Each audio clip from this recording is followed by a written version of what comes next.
nefarious network. Or maybe just like, you're in the documents folder. No, I don't think so. That was the skinny puppy video and nothing more. I don't know why I would share this. Whether I'm sharing it with myself and no one else, or sharing it with the world, you know, whatever, man. It's my life. If I don't share it now, it'll be like I never lived it, right? I guess. That's one way to look at it. For sure.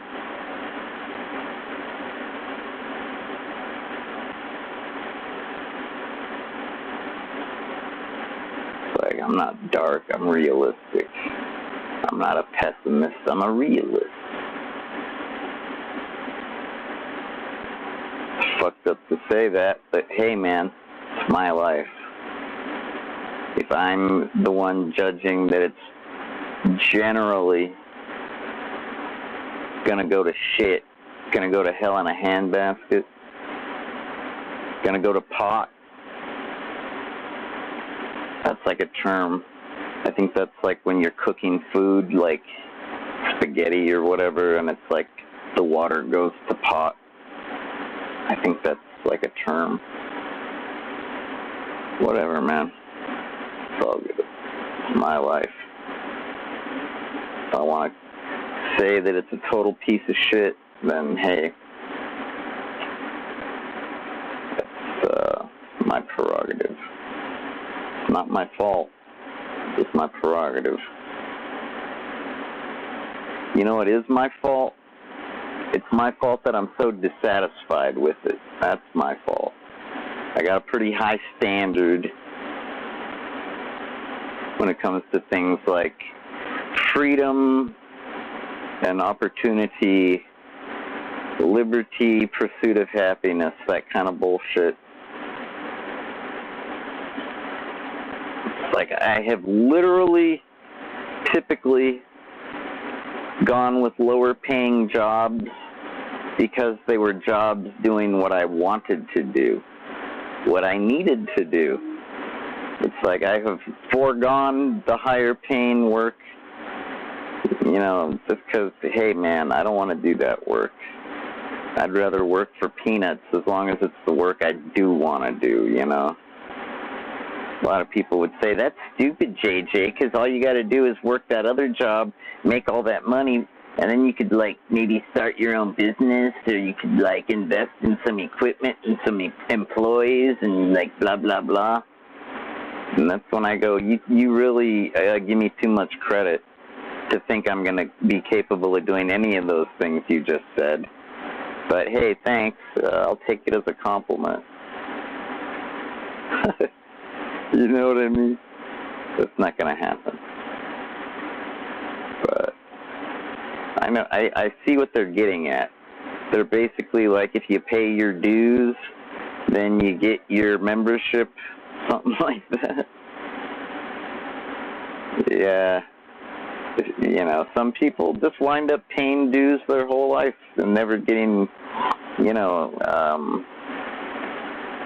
their membership. That's what dues are. You join a club, and you pay your annual dues, right? That's what that references to. I'm paying my dues. And it's a doozy. Ho-ho. Paying your dues is a doozy. That's clever. I like that. I mean, no, I don't like paying my dues for my whole life and never getting anything out of them. But hey, I do like that analogy. It makes sense.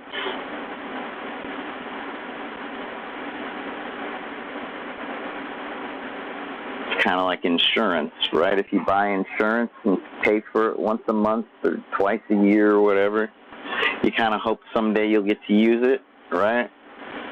For whatever. Maybe it'll bail you out of a bad, you know, situation one of these days. Yeah, tell me. I'll have to hear about that one of these days. I don't think I've ever been able to use insurance for anything too great. If you can believe that. Yeah, I got videos, so what? Here. I got this. I got this. I got this. You are the one to abuse. I got this. I got this. I got this. You are the one to abuse. I got this. I got this. I got this. I got this time on my hands. I got this time on my hands. Oh, you are the one to abuse. So if you saw the way I was dressed, like yesterday or the day before, you'll know that I filmed this like yesterday. So it was almost like a little pilgrimage that I've been waiting a decade or two to do, because like I don't know if I've ever done this before, but hey man, I did it. It happened, and you know, it may never happen again, but I'll let you be a part of it. I'm going to play the low-resolution, highly compressed files, because one is 60 megabytes, one is 5 gigabytes. The original phone recording was 5 gigs, and when I made a Shockwave FLV file out of it, it's tiny, and it's still kind of watchable, and you can still basically hear what I'm saying. So, we're going to give you a little tour. And I'm going to go get a drink. I got to get some ice cubes. And I don't really care to watch this. Oops, sorry. I'm taking off my glasses and junk. I don't want to fall over when I go get my ice cubes. Ah, it's frightening. Ah. That's better. So then, as I was saying, testing. Boy, I really got to get rid of all these audio sources. Let's see, track 1, Savick, you're gone. Hey, where's the remove option? I'm right-clicking, I don't see remove. That's weird. Oh, you know what? I'll remove it from the sources menu. Okay. There, remove. Let me see if I can, like, click them all at once. This is going to get real annoying and tedious otherwise. Yes. Yes. Anything else? I don't know.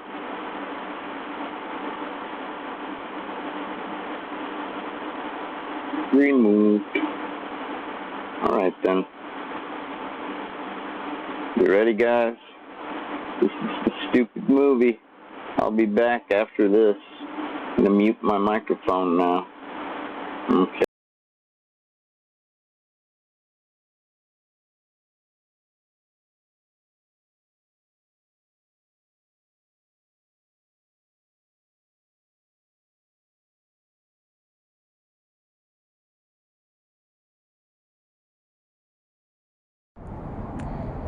Yeah, we're rolling.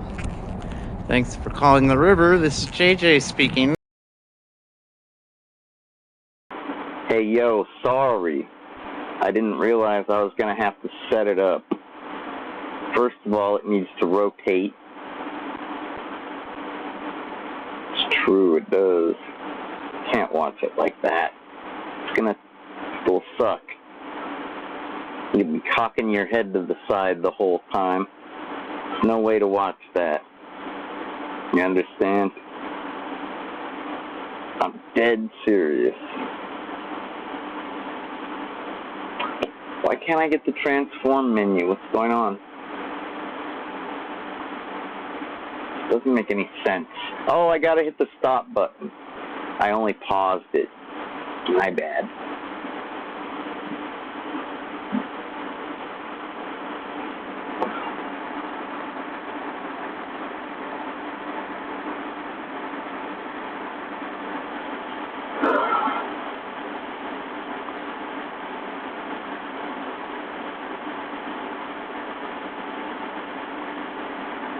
Fuck, dude. I swear, on Windows I would be doing this in the transform menu, I'm pretty sure.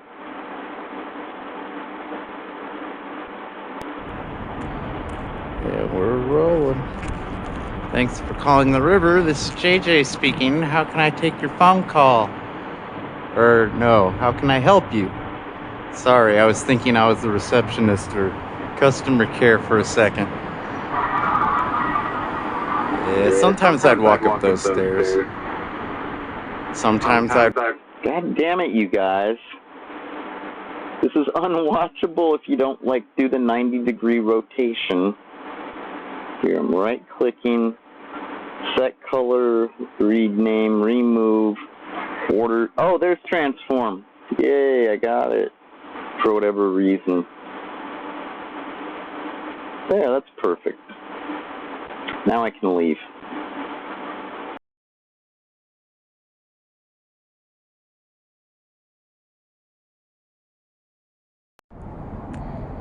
Yeah, we're rolling. Thanks for calling the river. This is JJ speaking. How can I take your phone call? Or no, how can I help you? Sorry, I was thinking I was the receptionist or customer care for a second. Yeah, sometimes I'd walk up those stairs. Sometimes I'd walk straight through to the back and then walk up the back stairs. But then when I became a developer, then I went into that building. That's where the business services group was. And then when development moved upstairs to about that building right there, yeah, there weren't any windows or nothing, but then it was kind of like back to being on the tech floor in terms of location. But I worked in that building for at least a good, like I don't know, like probably 5 months. I don't know.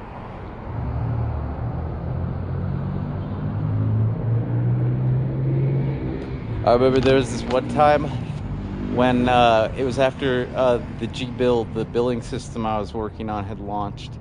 And I was working a little bit later than usual. It was like 6 o'clock instead of 5 o'clock when I'd normally leave. 9 to 5, you know?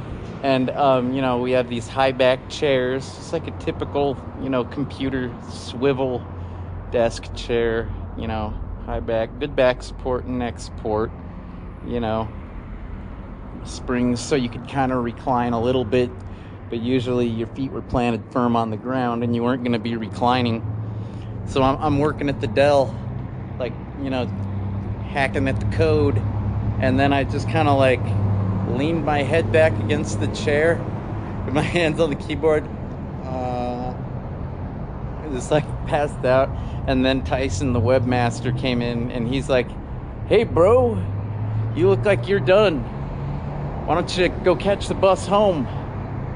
He lived over at the Tiburon when I was living at the Julian Drew. So I think we rode the bus together that day. Yeah. Those good times. I remember this one time up there on the tech floor before I got promoted to development. There was like whatchamacallit. There's like a snack room, like a break room there. And like I used to pull all kinds of hijinks in there. There was a soda machine that was one of the turnstile ones, like that has like a big spring. Usually potato chip bags come off those springs, but this one was refrigerated so it could have soft drinks. Anyways, I figured out this technique. I suppose you could call it a hack if you wanna. I just call it my free soda technique, where I would put like enough money in to get one soda, and then I'd turn it halfway, so that way the soda was almost about to come out, right?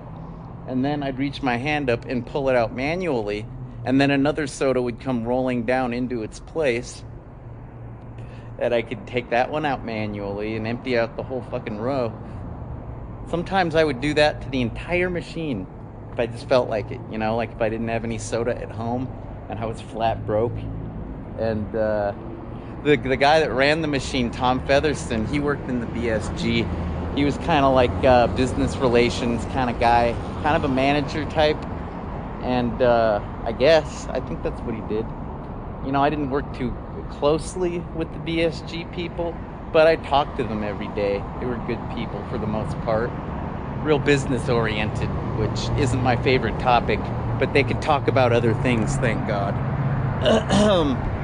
Anyways, sometimes that dude would come to like empty out or get all the money out of the machine, you know, and he'd like have his keys, you know, his tubular lock key, and he'd be like, "What the hell? This can't be right." He'd be like muttering to himself, "This is empty, and there's only like this can't be right." And like, I taught a few of my closer friends, like the ones that I got hired here. Like, we used to meet down the street at the Barnes & Noble for 2600 meetings, right? I taught them how to do the technique. And if I was hitting up a row of sodas, because, you know, if you're going to steal one soda, you might as well steal the whole fucking row. That's usually I didn't, it isn't like a daily thing, you know. It was usually when I was hard up. You know, if I showed up first thing and I had an 8-hour shift and I knew I was going to be getting thirsty, then I'd go to Lucky Wishbone and get a cup of ice, you know, because they'd get warm after a while. And yeah, if I'm like emptying out a row and one of my bros is like emptying out a row, and then like, you know, sometimes we'd be nice and hook everybody up with a, you know, do a round. Here you go, have a soda. On me. Nah, you just look thirsty. You sound hoarse. You gotta sound your best for the customers, right? That's some shit, man. And then one time, I was so bored, and I was so like agitated because I was having personal problems, I guess, at the time. It's hard to remember exactly what was going on, but I was so bored. I took a compact disc. Because, you know, we had like software. We had floppy disks at first in the late 90s, and there was also a CD-ROM that we got more of in stock. Like, and I took one of the software CDs that had the Internet Explorer and the freaking, you know, Eudora. You know, sometimes it was a Mac. Like the CD had the Mac and the Windows software. I put it in the microwave. And I watched the thing spark like crazy, and it stunk up the whole floor like something fierce. It was so horrible. Oh my God. Yeah, I don't think these are... See, this is right where the T1 lines were kept. We had like dual T1 lines, and that's like with the red back for the DSL. At first we had the DSL with the US West, which turned into Quest, and then we got the New Edge and Covad, not COVID, Covad. New Edge DSL, Covad DSL, and the Quest. But the Quest, you had to live close to the switching station. Like if you lived more than just a few thousand feet away from your neighborhood switch box, you couldn't get the ADSL, the asynchronous. The Covad, they had synchronous DSL, asynchronous DSL, iDSL, which was like an ISDN version of the digital subscriber line. So it basically was DSL that ran over an ISDN line, if you can imagine such a thing. And yeah, it was something else, man. And there were varying speeds, of course. So you could get the ADSL, but there was like a tier that was slightly better, you know. And then there was like the business class. And yeah, right here, I think were the tin cans, you know, the T1s, man. Maybe those are the T1s. I seem to remember them bigger though. You know what I mean? Seriously, man. I'd like pull in my cargo van and park like in this, like wherever I could. Some mornings it was so cold, my hands and teeth would be chattering. Oh wow, they built the place up. See, I used to come down those stairs and that's where I'd smoke my cigarettes. Yeah, that glass door, that's where the stairs used to be. It's like they just took them and just shifted them over. That's interesting. Yeah. And then that area, that always existed. That's where I'd go and smoke joints sometimes. Back when they were like highly illegal. Yeah. And then people would be like, damn, JJ, you smell good. Did you bring me any? I'd just be like, oh, sorry. I wasn't thinking. In this area, yeah, that corridor, that was the gateway to the business services group, which was in that building right there. This, you know, it's the 40 North Swan. Yeah. I was only here for like 3 years, but it's basically the only job I ever had. Like, you know, there was that Sassy Adex thing that lasted a month. Those fucks. Yeah, I got like, I was just telling you about the business services. So sometimes I'd smoke at the bottom of the stairs. You see there was a round table right there. So if I felt like sitting, that's where I'd sit down and have a Camel, like a Turkish Gold or like a freaking Winston. Or maybe I was bumming a smoke like an American Spirit, stuff like that. And other times, like early in the morning when I first showed up, I'd go all the way down to the end of that, you know, the corner of that building, the business services, because like that's where the developers hung out. People like Patrick O'Brien. He came to a 2600 meeting before he started working here. So like I got a dude hired here, and that dude got Patrick hired here. And Patrick ended up with the developer job that I wanted. He worked he was working on like web pages, doing like the ASP, the active server pages that were, you know, driven by like, you know, they had like a Microsoft SQL database backend, and like it was the kind of work I didn't want to do. Yeah, I would have like slit my wrist. You know, I really don't want to make like, I never wanted to make beautiful web pages to make sales for businesses. I just don't know the first thing about what people want. I don't know what looks good to a customer. Like, you know what looks good to this customer? Affordable prices and quality goods. I could give a damn what your website looks like as long as the prices are accurate and the goods are brands I know.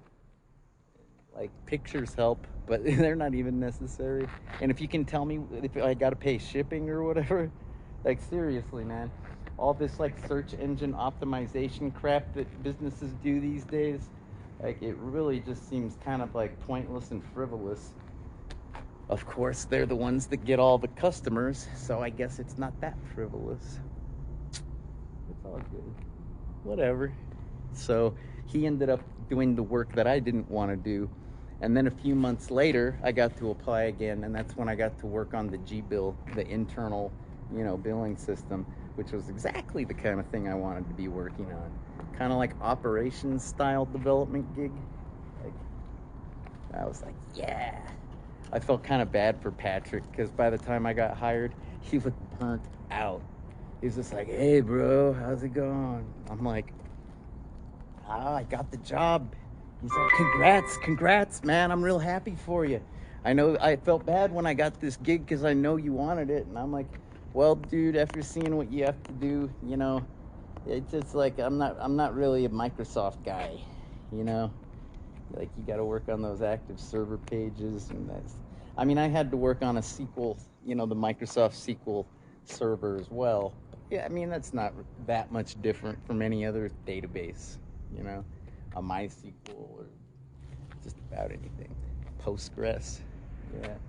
But, you know, yeah, I'd rather be doing, I don't know, the Cold Fusion was nice because it was a very, you know, platform, like, I guess you could run it, a Cold Fusion server on Windows, Unix, and possibly, no, you couldn't run it on Mac. This was before OS X had been released, OS 10. So, like, you weren't going to be running it on OS 9, I don't believe. That wasn't the thing. No way. Now, Mac servers were still kind of weird back then. Like, it was mostly, like, for the Apple file sharing protocol, AFP, and, like, maybe, like, local talk. I think that's what we called it back then, the local talk, which usually let you talk to your, like, image writer, and, like, that kind of shit. Yeah, not too spectacular. No, things kind of changed when the OS 10 happened. Then it was like a real computer, if you know what I mean. I mean, you could still run Unix, like, on an Apple. You could get, like, AUX, like, auxiliary Apple Unix. And you could also get, like, 10 on systems, Mach 10. There were even versions of Linux that were being made, like Linux PPC. I think there was, like, a Yellow Dog version that ran on, like, the PowerPC, 603, the G3s, like OS 10 hit when the G3s were kind of, like, prevalent. The iMacs, the fruity colored iMacs. And, like, shit, man, back then I think System of a Down was having hit songs with, like, I'm just sitting in my car and waiting for my girl, Hypnotize, and freaking Power Man 5000, what else? The era, Rob Zombie with his Dragula and his more human than human, more human than human. Yeah.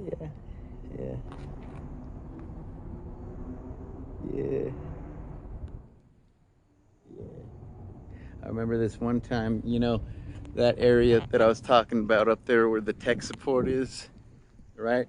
And, like, where that snack room is, like, that door, there was a door up there that patched it over. But, like, when you'd walk down the hallway, there was, like, a bathroom to the immediate right, and then you walk a little further, and then there was the human resources office on the left, and then a little bit more, and then to the left there was a small room where, like, the salespeople worked.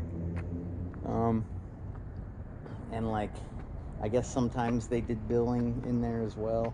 It's mostly a sales room from what I recall. And then there was the break room, and directly across from that was the tech support floor, which is kind of like two rooms.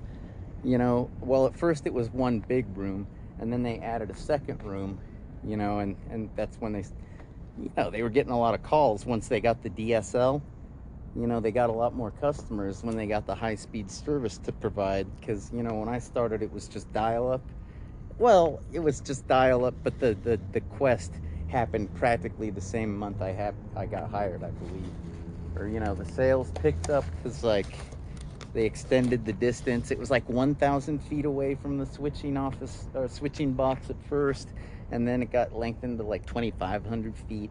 Like, you had to be really close to that box. Like, less than a mile, obviously. But there was a door that led to the server room, and I worked there for a while, and I didn't really know what was on the other side of that door.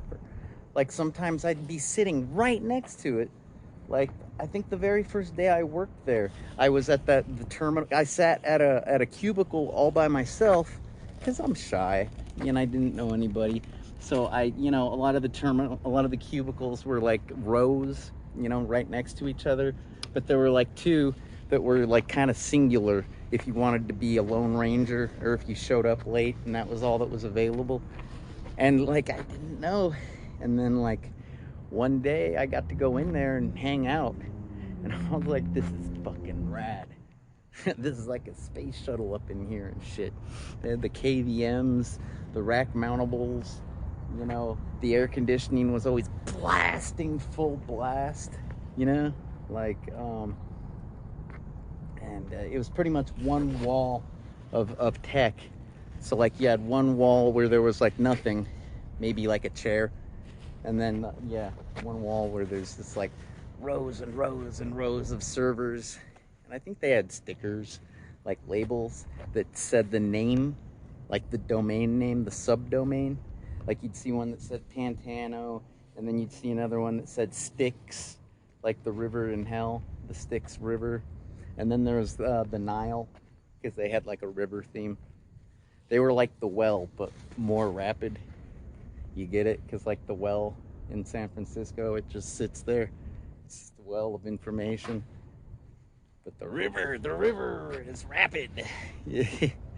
So I thought Styx was kind of a really cool name. That was the server that G-Bill ran on. So I spent the majority of my time in hell. Logged into hell. Isn't that a metaphor? Anyhow. But yeah, that server room. One time I fell asleep in the server room too, if you can believe that. And I woke up all and I was like chilled to the bone. I was like, I gotta go smoke a cigarette. Oh, I'm so cold. Ghost? No, I'm just shivering. Yeah. And then on my lunch breaks, I'd walk across the street and hang out at Guitar Center for an hour and play on the bass guitars. Sometimes I didn't get lunch at all. I'd just go play bass as often as I could. Didn't play 6-string. I mean, like, I did. I had my Stratocaster, but I was just really into bass back then. I was still touring with the task force, so. Yeah. That building used to say SunQuest. SunQuest was a medical software maker. And then further down the road, where that tall building that says 5151 is, there's a smaller building, and that's where the AOL, America Online Call Center, was. And that's where most of these geeks came from. You know, like if you had a tech support job with computers and stuff in this town, you had either worked at the Keen Call Center, which was from Microsoft, or you worked at the AOL Call Center, which was, you know, for the America Online customers. And nobody was ever too happy to have either of those gigs.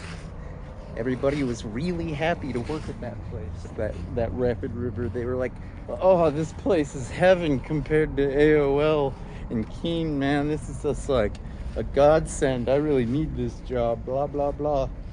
And meanwhile, I'm just like, yeah, it's my first job. It's okay. I'm getting kind of burnt out on it. You know, I'm going to school to be a programmer, you know, systems analyst. Like, tech support is not my dream job. And they're like, oh, wow, you must be pretty smart, huh? Cool. Yeah, blah, blah, blah. Good times. But yeah, man, that Guitar Center right there. Man, probably... I would say that I've logged more time there than here. That would be a lie, though. I wish. Alright. And then sometimes I'd go to the Lucky Wishbone, and I'd get a BOC. Yeah, I'd get a BOC with cheese and mayonnaise, salad dressing. Yeah, to go. Yeah, I'll get jalapeno poppers today, but I'll get French fries tomorrow. Actually, I'll probably get a cheeseburger tomorrow. Yeah, Lucky Burger with the sweet relish and the cheese and the mayonnaise, the salad dressing. I think I'll get some cheesecake with that, perhaps. Maybe some shrimp cocktail type. Or we'd get like the Cousin Subs. Cousin Subs used to be over there, and they had the best subs. I was always getting like the pizza sub with like pepperoni. Of course, sometimes we'd get Mongelli's from downtown. That's where Chris Duncan worked. And I think Ray Daniels was working there too. Like from Room, that band. Those guys that hang out with Marty Catola from the Forbidden Zone. And like Chris did the Scooby Dooby's fart salad. Pronounced Scooby Dooby because it was written down weird on the facilitator form. Or the Cablecast form, you know what I mean. Yeah. Cousin Subs, Mongelli's. The Yucky Wishbone, that's what a lot of people called this place. I don't know, man. It was like, I never thought it was that bad. I mean, the menu is what the menu is. It's mostly fried meat. I never did try out the livers and gizzards. I'm not even quite sure what a gizzard is. I I really don't know. Is it by the liver? I just don't know. Don't livers have a lot of iron? I don't know, man. Yeah, I think I used to get stoned back there too. Alright, I gotta split. Enough reminiscing. Right. I think I'll upload this. Why not? Why not?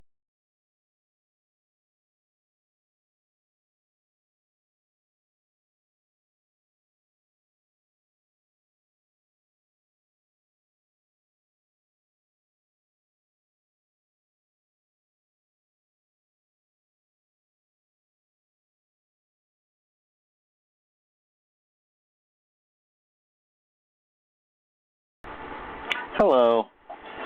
Please allow me to welcome myself back from that little video interlude. What do you think? Did I produce it well?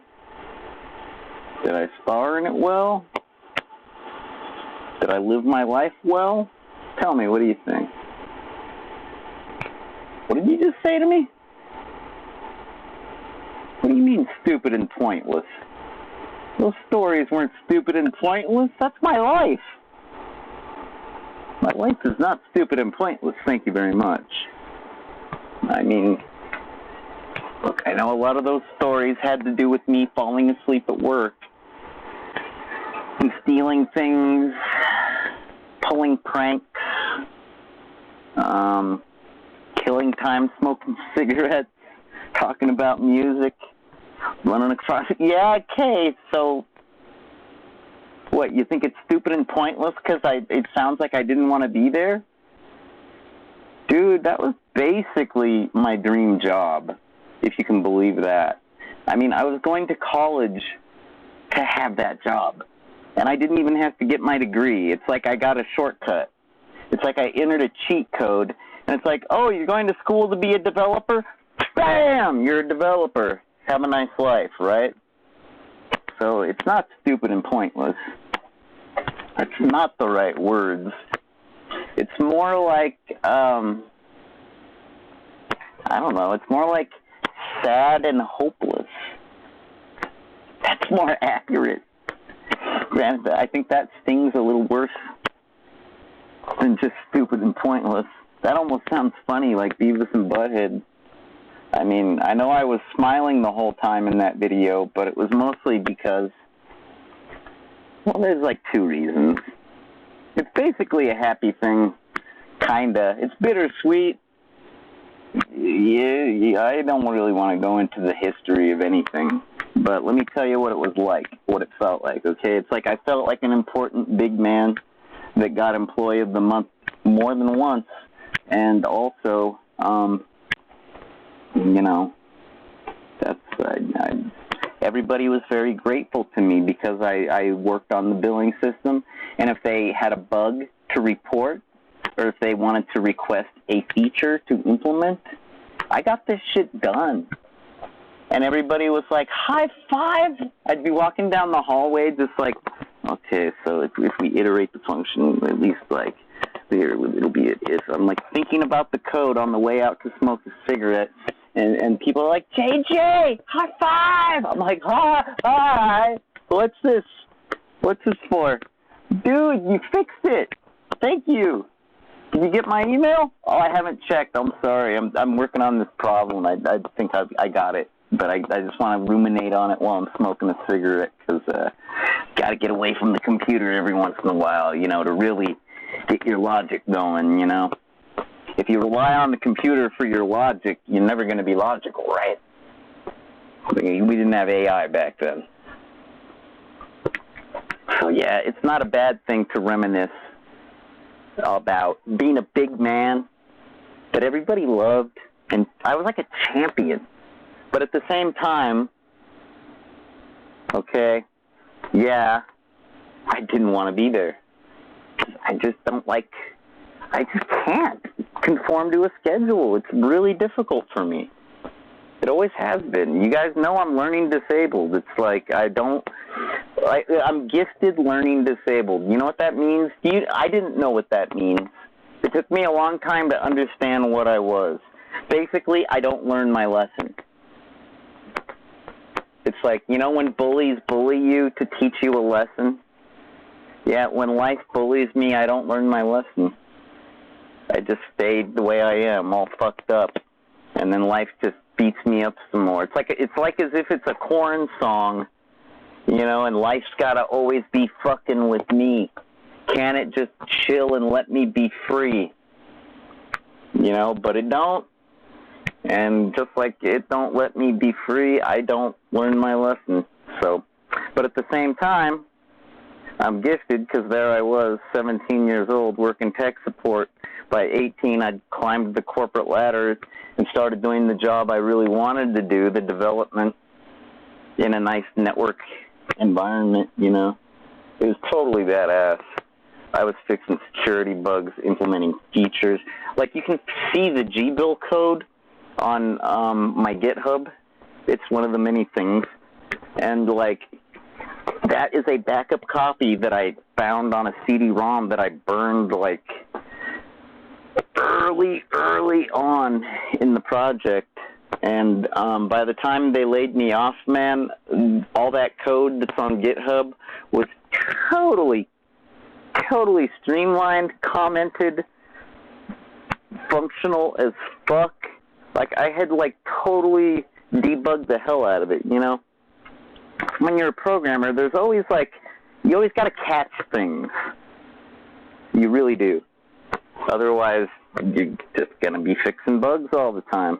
It's like if you got to make sure that, you know, your files, you know, are that they're looking in the right place, and you got to make, like, the right backup kind of, like, contingencies, you could say, that, you know, if the file isn't there, the program's not going to crash and go blah and barf all over the freaking server or whatever. It just says, oh, sorry, file not found, like it's supposed to.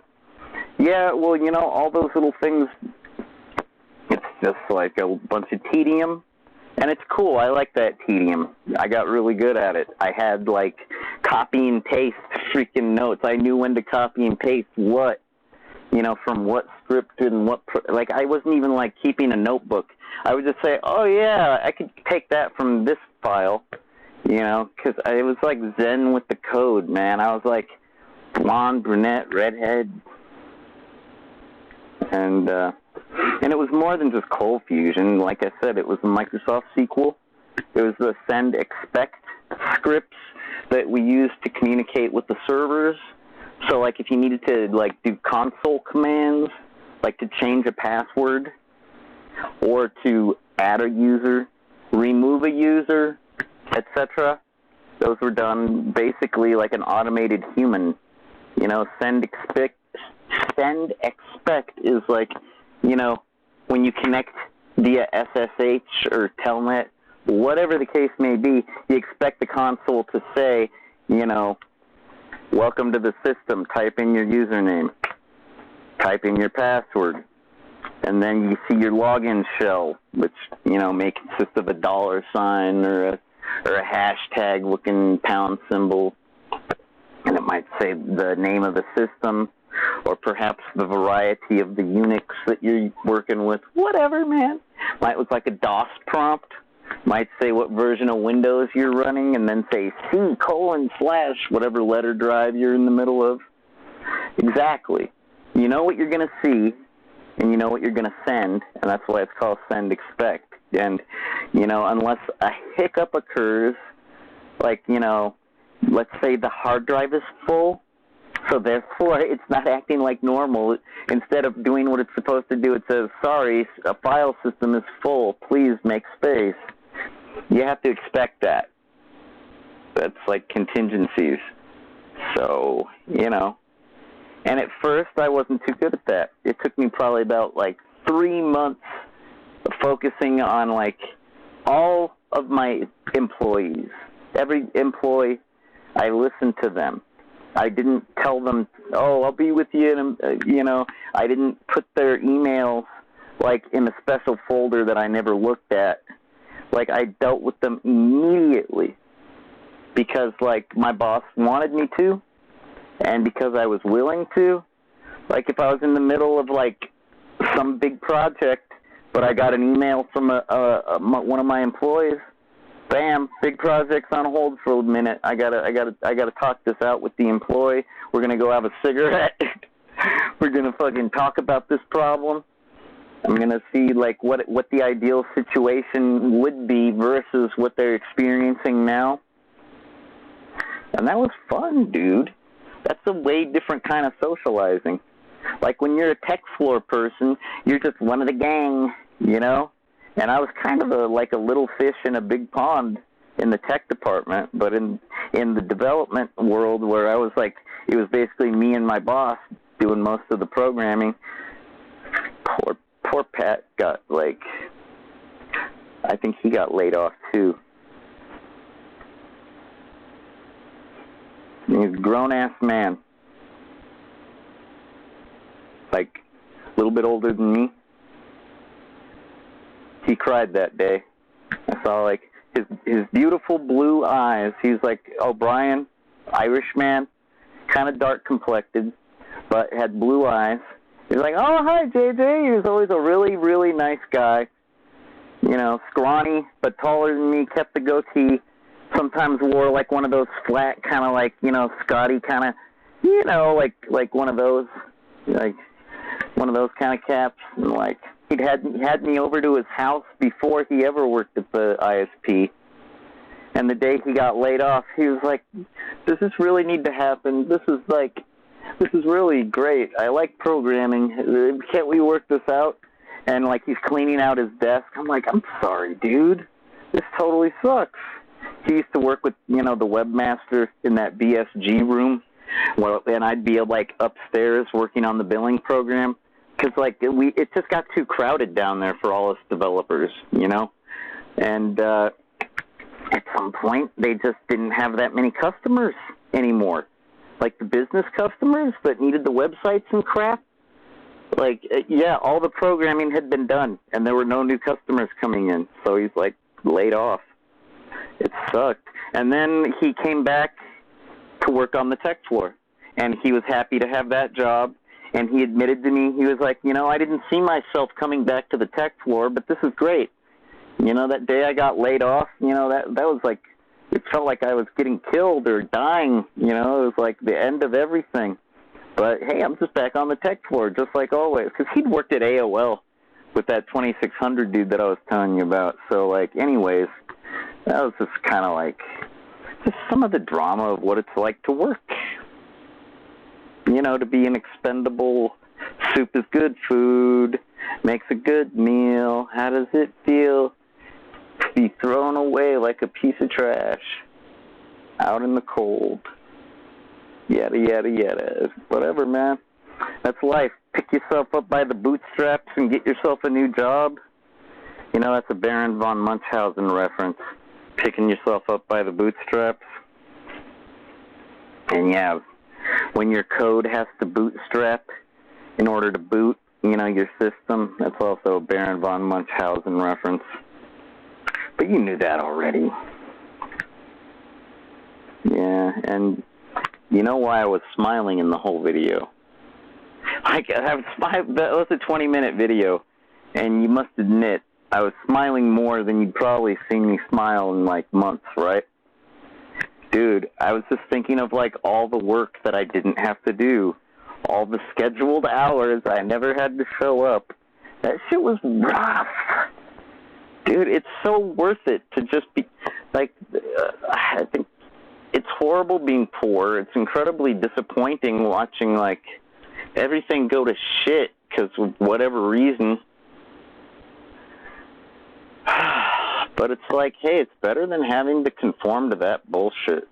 It really is. It's enough to make me smile, thinking, thank God they laid me off. Because, if I would have had to stay there much longer, I was probably going to go postal! Or at least light up a few more compact discs in the microwave, if you know what I'm saying.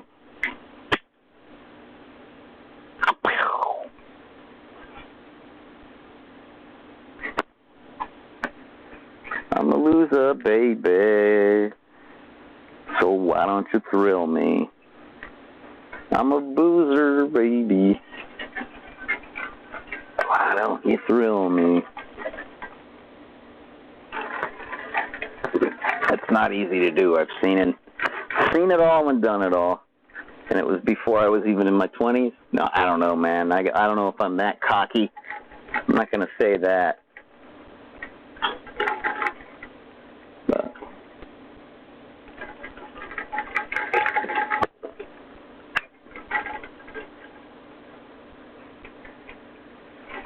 I'm glad I wasn't here for the whole thing. I probably would have got embarrassed. I know it's not a very, good video. And my stories are stupid. Like, I'm talking about music most of the time, right? Go figure.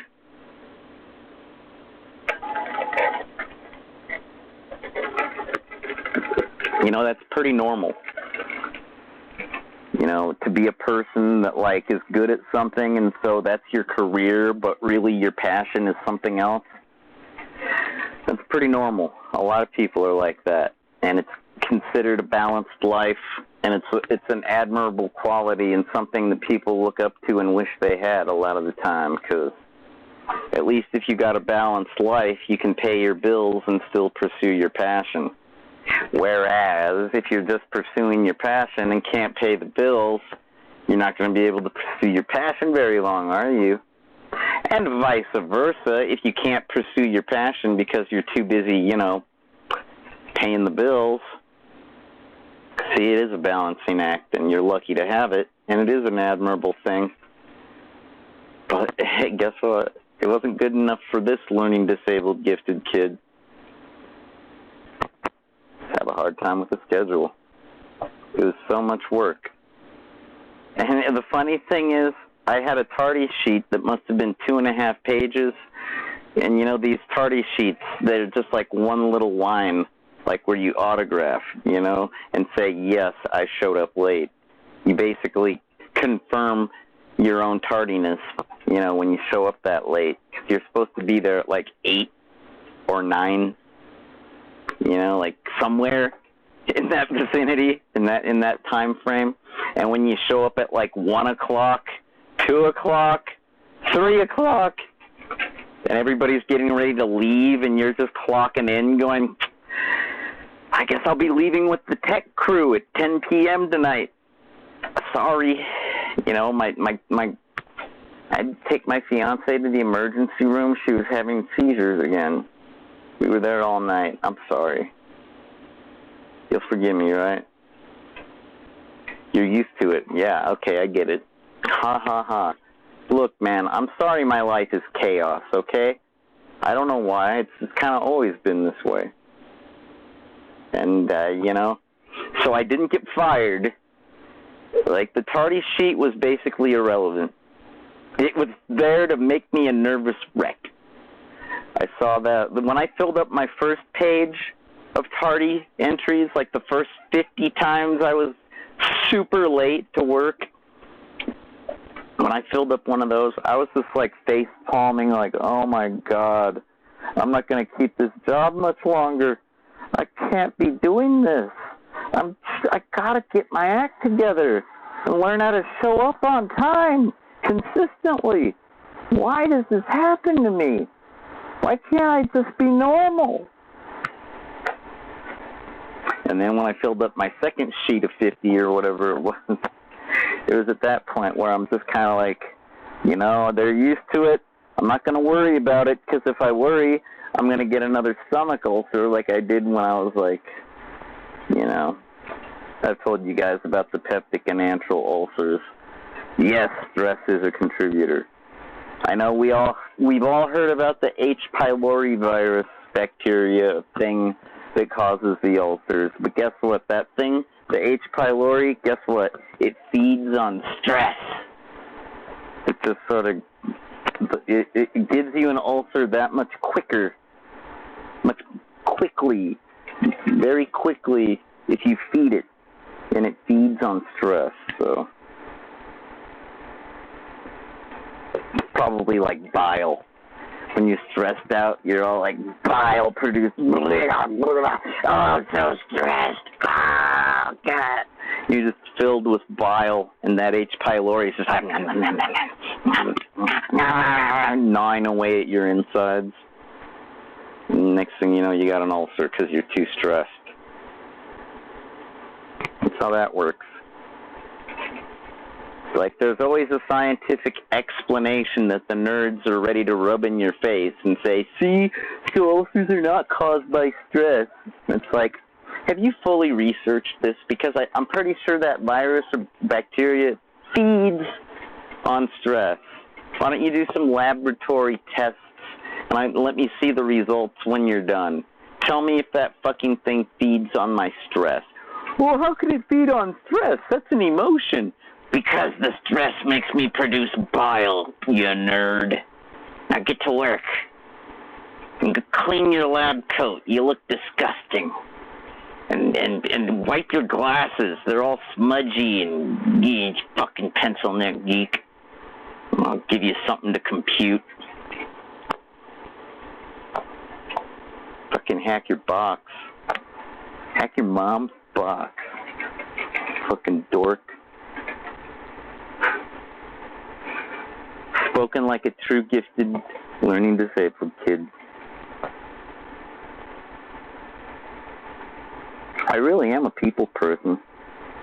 It's just, it helps if it's in the right context. Like on tour with my band, or like, you know, working on an awesome hack project together. You know, like maybe some at-home CTFing. At-home, it's kind of like LAN gaming, except instead of a game, it's like CTF. You know, pretty fun. I got a pretty good CTF thing on my GitHub too. It's the CTF Amateur CTF, so it's slightly easier than like the professional grade, highly competitive CTF that DEF CON has always been known for. Like, I think when I went to DEF CON 6, I'm pretty sure it was Team SNI that won, like, first place, because they actually discovered a buffer overflow in what I believe was OpenBSD, like, default install, which, if that's not elite. I mean, it could have been FreeBSD, but I'm, like, almost 100% sure it was OpenBSD, because everybody in the whole joint was, like, in awe. They're like, holy shit. Those guys were down. They were in first most of the time, first place, but then they lowered to second, and we were wondering if they were going to lose. Then they found that buffer overflow exploit that got them root and took them to first place. Like, that basically assured their trophy, their gold medal trophy. Like, that kind of shit. If you're ready to find a buffer overflow exploit and exploit it to get root in OpenBSD software, you might be ready for the professional grade capture the flag. But otherwise, you might want to try the amateur capture the flag, because, hey man, I'm a professional amateur. It's not that bad. It's like, that other thing is probably pretty stressful. From what I recall, Team SNI, they look very focused, but every once in a while there'd be like a bead of sweat down the eyebrow. And it's like, damn, I bet they're stressed. They're sweating. You know, when you're at the computer all hunched over, you're not exactly the most emotive. No. But that was DEF CON 15 on my GitHub. If you're bored, you want to see what it was like doing the very first ACTF. I did mine with the Sioux Doers, the local hometown heroes. 2,600 members. Including me. Good times. Yeah, so it's nice not having to work at that kind of a thing. The schedules, man, they kill me. Fucking kill me. I have post-traumatic stress with regards to schedules. And that may sound silly and stupid, and you might think I'm joking, but I'm not. I remember one time, check this out and tell me if I sounded like I was on my way to post-traumatic stress with regards to schedules. So in this story, in this scenario, you know, it's early in the morning, the sun just rose, and my cargo van has a layer of frost all over the windshield. I had a cargo van because I was a band guy, and I just wanted to be sure I could carry around my big bass amp and maybe a drum set. Maybe if I had to carry around all the band gear, I could. So it was real nice having a 40 Econo line. But yeah, like I say, this morning in particular, the frost was like a layer thick on my windshield.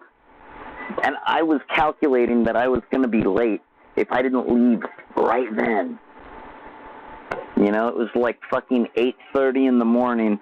You know, you're supposed to be there at 9 at the latest, like, you know, because most people show up at 8. They're drinking their coffee. Some of them are out there smoking their cigarettes and drinking their coffee. But, like, you know, showing up at 8 o'clock so they're stress-free. That's the way to do it.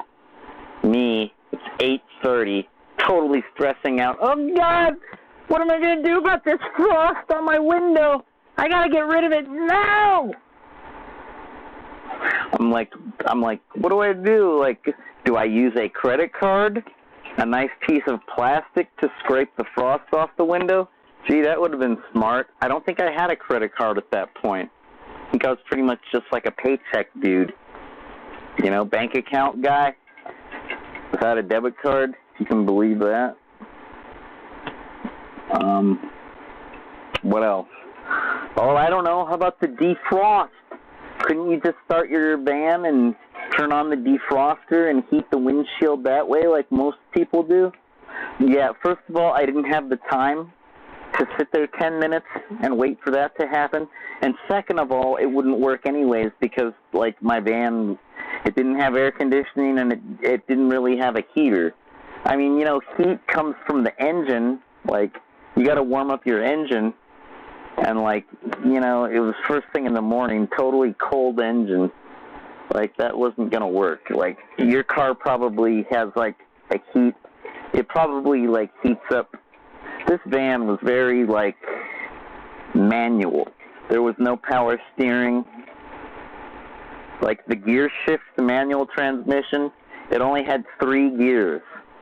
And the fourth one was reverse. So it's like first, second, third, reverse. Pretty manual. It's like a delivery van. Got it for like $1,500.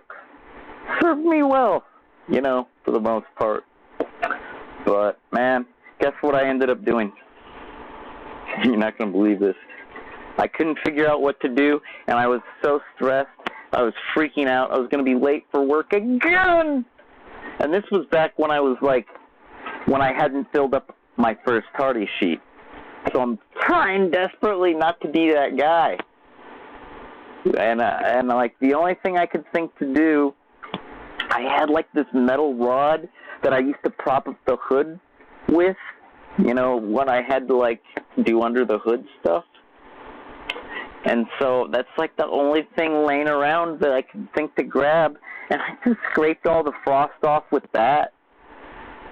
And I was like patting myself on the back. I'm like, that's real good, Jay. We're going to get to work only 10 minutes late. That's not bad. But then when I left, when it got to be 5 o'clock, time to go home, guess what I noticed? Just like my windshield was like, it just had all these lines all over it. Just lines, like crisscross, like figure 8, just so many random scratch lines, and they never came off. I never did get a new windshield either.